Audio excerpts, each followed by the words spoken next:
नमस्कार, हर हर महादेव, जय भोलेनाथ। आपका स्वागत। ये है चाचा का रेडियो। मैं नितिन और मैं यहाँ से व्लॉग मूवी नहीं, अब से मैं चेंज कर दूंगा।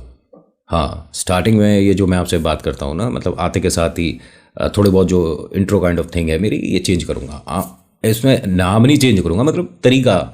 ऐसे तो मैं नमस्कार, मेरा नाम अंजलि, नमस्कार मैं सुनीता, बबीता, मैं सुरेश, महेश, सुरेंद्र, तो नाम यही रहेगा। स्टाइल थोड़ा सा चेंज करेंगे क्योंकि हर बार कुछ नया मिलेगा तो आप कहोगे कि इस बार कुछ अलग था। बहुत से लोग हैं मुझे मैसेज करके मेरी ही बात मुझे रिपीट करके बताते हैं कि अब तो तेरी बातें याद हो गई हैं। अच्छा भी लगता है और कभी कभी लगता है अच्छा इतना ज़्यादा बात रिपीट हो गया था, अब चेंज होगा, हर बार होगा, और नहीं होगा तो अगली बार हो जाएगा।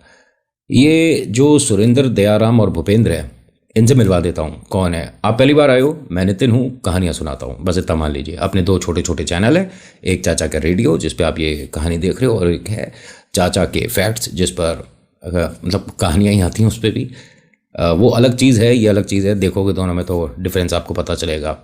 वहाँ मैं कहानी पर ही रहता हूँ, यहाँ थोड़ा सा इधर उधर निकल जाता हूँ। सुरेंद्र और दयाराम एक लेबर हैं जो डेली वेजेस पे आते हैं, और भूपेंद्र एक ठेकेदार है। ठेकेदार ना बोलकर मैं मैनेजर बोल दूं, चलेगा ना? अरे चलेगा, ऐसे क्या कर रहे हो? हाँ चलेगा, ये लिख देना मुझे, ठीक है। और आप लोग से एक रिक्वेस्ट है, छोटी सी कहानी के बीच में बोल रहा हूँ, सॉरी। आप मुझे बहुत अच्छा लगता है जब कमेंट करते हो ना, हर हर महादेव, जय भोलेनाथ, जय श्री महाकाल, नमः पार्वती पते, हर हर महादेव, मुझे बहुत अच्छा लगता है। लेकिन इसके साथ साथ आपका नाम और एक वीडियो रिलेटेड मैसेज मुझे ज़रूर चाहिए। मैं देखना चाहता हूँ कि कितनी तब्दीली हुई है। बहुत से लोगों ने कहा है कि नितिन अब लाइट्स और माइक में काफ़ी परिवर्तन किया है, आपकी पुरानी वीडियो से अब ज़्यादा क्लियरिटी दिख रही है। तो दिखेगी नहीं, मतलब थोड़ा पैसे लग गए तो अब भी नहीं दिखेगी, तो कब दिखेगी? ऐसा तो है नहीं आसमान से सूरज को खींच के ले आऊँ, तो टीवी के सीरियल में ही होता है।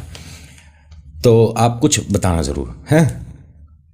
सुरेंद्र, दयाराम ये लेबर है, एक जगह काम कर रहे थे। भूपेंद्र इनके पास आता है और कहता है कि सुरेंद्र, दयाराम, यहाँ तुम्हारा कितना काम बच रहा है? अब उसने ठेकेदार को देखा, और ये पहले भी तीनों काम कर चुके हैं साथ में। सुरेंद्र, दयाराम दोनों ने ठेकेदार को देखा और कहा कि भूपेंद्र जी, अभी हमारा तकरीबन 2 दिन का काम यहाँ है। मालिक ने ये छजली कंप्लीट करवाई है, बस विंडो का काम होकर काम हो जाएगा। भूपेंद्र बड़ा परेशान। दयाराम ने पूछा कि ऐसी क्या बात हो गई, आप बहुत ज़्यादा परेशान दिख रहे हो? उन्होंने कहा समझ नहीं आ रहा, लेंटर पे कोई दिक्कत आ रही है। एक जगह मैं मकान बना रहा हूँ, तुम्हें पता होगा, एक ठेका लिया है, सारे काम हो जाते हैं, और एक मतलब जिस मकान को ये डिज़ाइन कर रहा है, बना रहा है, उसमें पर्टिकुलर एक एरिया ऐसा है जहाँ कभी चौखट टेढ़ी हो रही है, कभी खिड़की में दिक्कत आ रही है, और कभी कभी उसके ऊपर जो छजली बनाई है या उस प्रॉपर जगह का जो लेंटर है उसमें प्रॉब्लम आ रही है।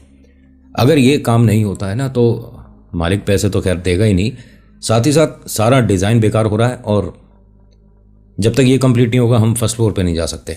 तो हम दोनों क्या मदद कर सकते हैं? हमसे ज़्यादा तो आप जानते हो। नहीं नहीं, तुम दोनों ना मेरे लिए हमेशा लकी साबित हुए हो।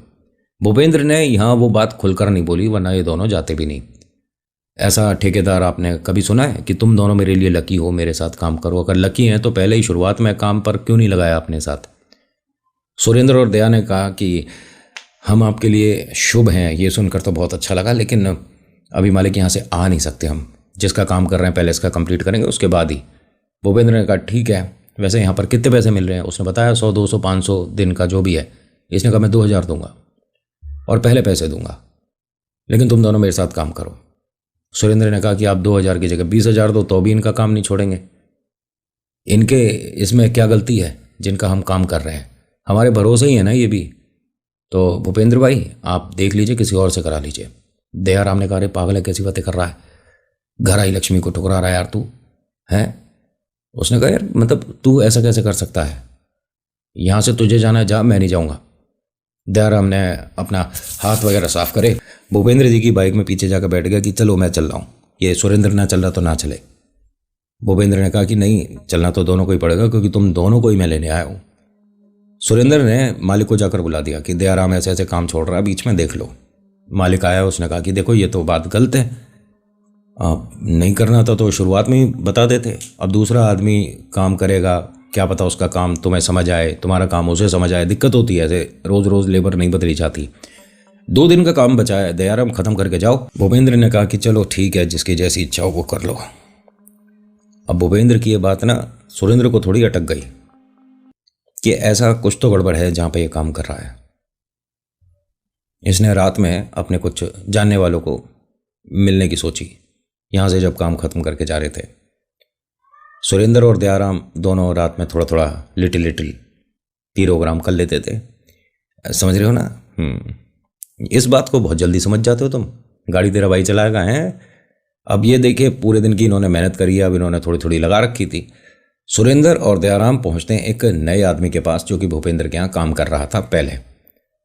उससे पूछा कि भूपेंद्र जी जो अब मकान पे काम कर रहे हैं उसमें कोई दिक्कत आ रही है। उसने कहा मनूस अब शगुन और पता नहीं क्या क्या बोलूं, उस मकान पे जिसने भी काम किया उसके साथ दिक्कत आई है।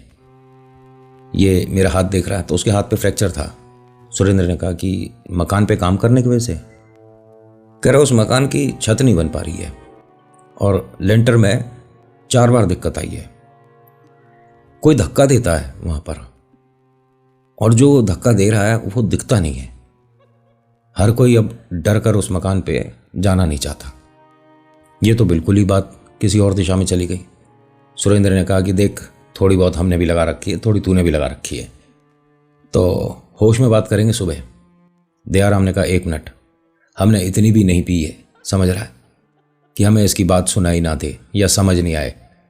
साफ साफ पता चल रहा है कि भूपेंद्र जिस जगह पर काम हमसे करवाना चाह रहा है वो जगह भूत प्रेत से ग्रस्त है। हम ऐसी जगह काम नहीं करेंगे। सुरेंद्र ने कहा कि मैं भी तेरे को यही बोल रहा था शुरुआत में, लेकिन तू पैसों के लालच में आकर काम करने वाला था। तो ये तीसरा आदमी है, उसने कहा कि जब मैं गिरा था ना तो मतलब मेरे हाथ में चोट भी लगी थी, लेकिन मेरे सिरहाने 2 बूंदी के लड्डू मिले।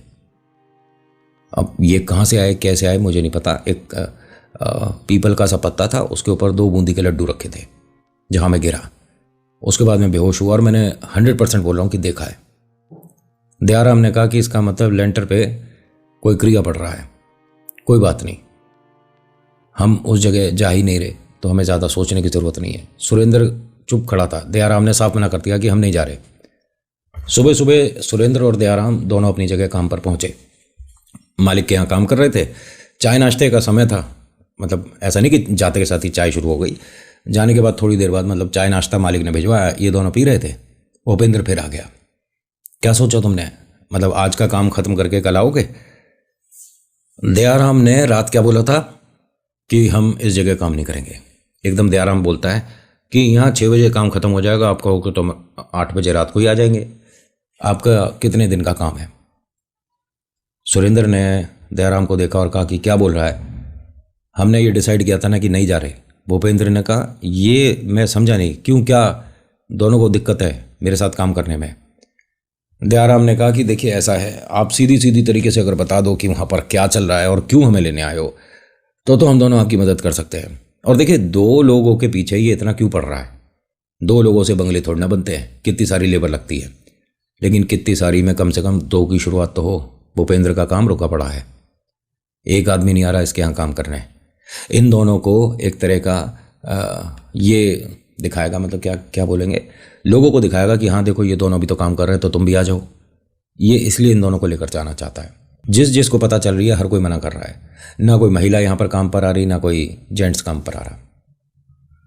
सुरेंद्र ने साफ मना कर दिया कि हम दोनों भी नहीं आएंगे। भूपेंद्र ने कहा कि देखो मैं तुम्हें सीधे तरीके से बताता हूँ, अगर तुम्हारी मर्जी हो तो चलो। वो ना जो क्लाइंट है उसने 3 बार डिज़ाइन चेंज करा है, उसकी वजह से कोई मिस्त्री वहाँ काम नहीं करना चाह रहा। कभी खिड़की इधर, कभी दरवाज़ा उधर। सुरेंद्र ने हंसकर बोला कि मालिक अब भी तुम ठीक नहीं बता रहे हो भूपेंद्र साहब, ये बातें घुमाने का कोई फ़ायदा नहीं है। सीधा सीधा बोलो कि वो जगह भूत प्रेत आत्माओं की वजह से दिक्कत में आ रही है। दयाराम ने भूपेंद्र की तरफ देखा, मतलब इंतज़ार कर रहा था कि क्या बोलेगा। भूपेंद्र ने कहा कि भूत प्रेत, ये किसने तुम्हें कह दिया? अच्छा वो जिसका हाथ टूटा है, हाँ क्या नाम था उसका, बंटी झूठ बोल रहा है। बंटी ने ज़्यादा खा पी ली थी, अब काम के टाइम पर पी कर काम कर रहा है भाई साहब छत पर, और गिरेगा नहीं तो और क्या होगा। उसके साथ जो हुआ वो तो ठीक है, अब कम से कम होश में तो रहेगा काम करते में। अब दयाराम और सुरेंद्र को भी लगा कि यार वो खाने पीने वाला तो है, क्या पता उसने दिन में ही लगा लियो लिटिल बिटिल करके। ठीक है फिर भूपेंद्र जी हम कल आते हैं। दोनों अच्छा खासा मना कर चुके थे, लेकिन वो बंटी ने सब गड़बड़ कर दिया। अगले दिन सुबह सुबह भूपेंद्र की प्रॉपर्टी पे, मतलब जहाँ ये ठेकेदार काम करवा रहा है, वहाँ ये दोनों पहुँचते हैं, सुरेंद्र और दयाराम। समझाया जाता है काम और ये दोनों अपनी मेहनत बखूबी जो जानते हैं काम, वो करना शुरू करते हैं। ये लेंटर डलना था एक साइड का, और न जाने, मतलब ऐसा मैंने पहली बार आर्टिकल में देखा है कि ये लेंटर पूरा डल चुका है, लेकिन एक कमरे का लेंटर, सिर्फ एक कमरे का जो लेंटर है वो बार बार डालना पड़ रहा है। बीम वगैरह डल चुकी है, सब कुछ हो चुका है, लेकिन लेंटर बिछाते हैं और वो गिर जाता है। 2 दिन 3 दिन 4 दिन, पानी की तराई करने का तो नंबर ही नहीं आता, वो गिर जाता है।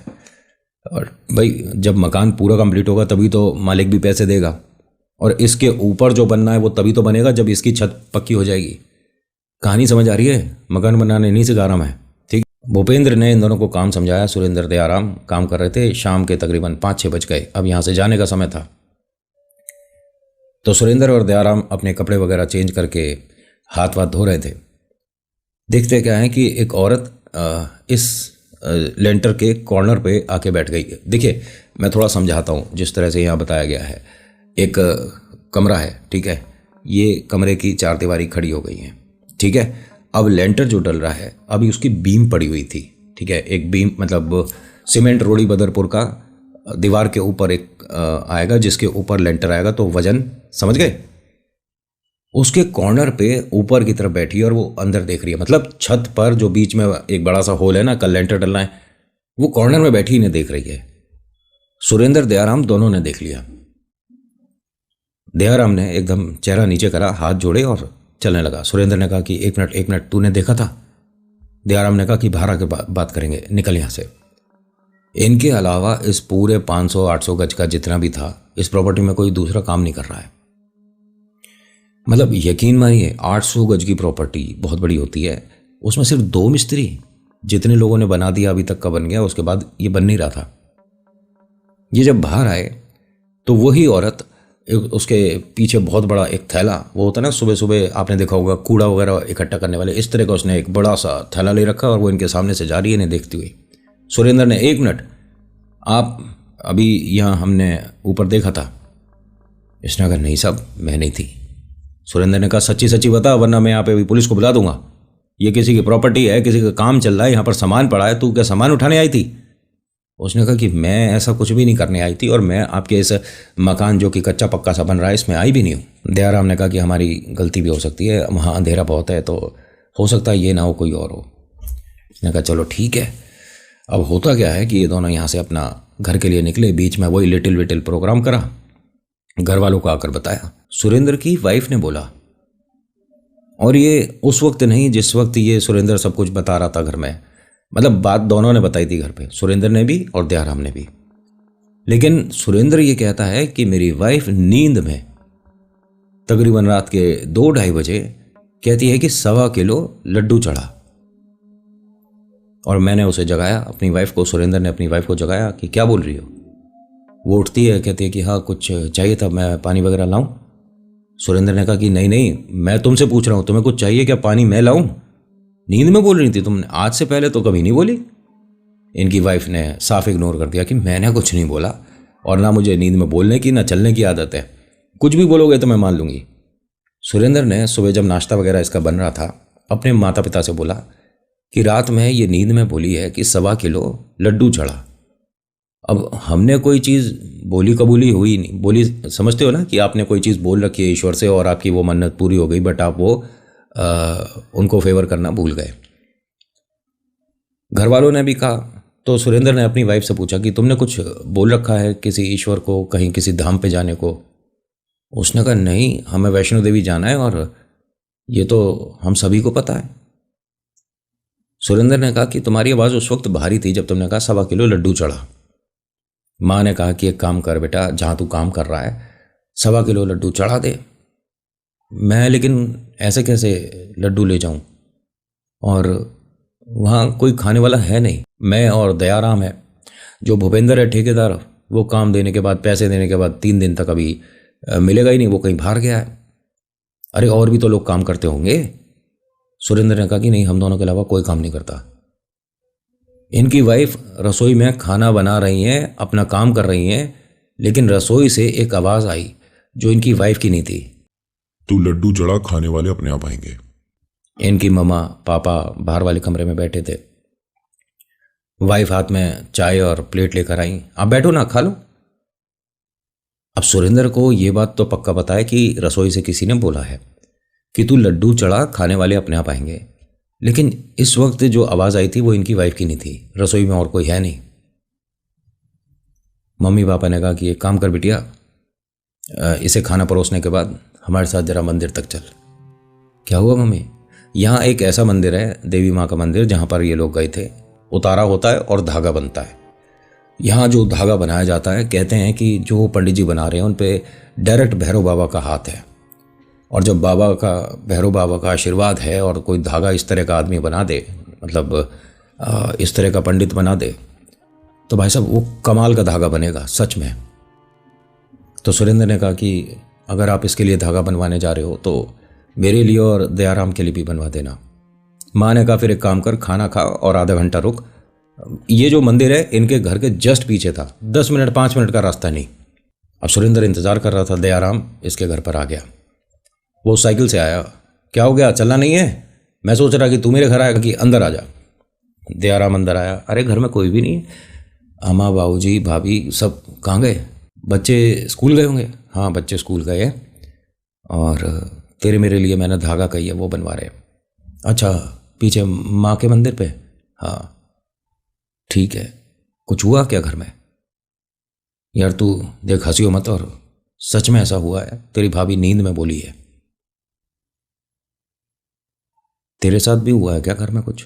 दयाराम ने कहा कि हाँ, मेरे घर में अंदर तो कुछ नहीं हुआ, लेकिन घर के गेट पर 3 लड्डू कोई रख कर गया है। तेरे मेरे से किसको क्या दिक्कत है? जिस जगह हम काम कर रहे हैं वहाँ से कोई चीज़ साथ लग गई, या भूपेंद्र ने हम पे कोई टोटका किया है? दोनों बहुत कंफ्यूज थे।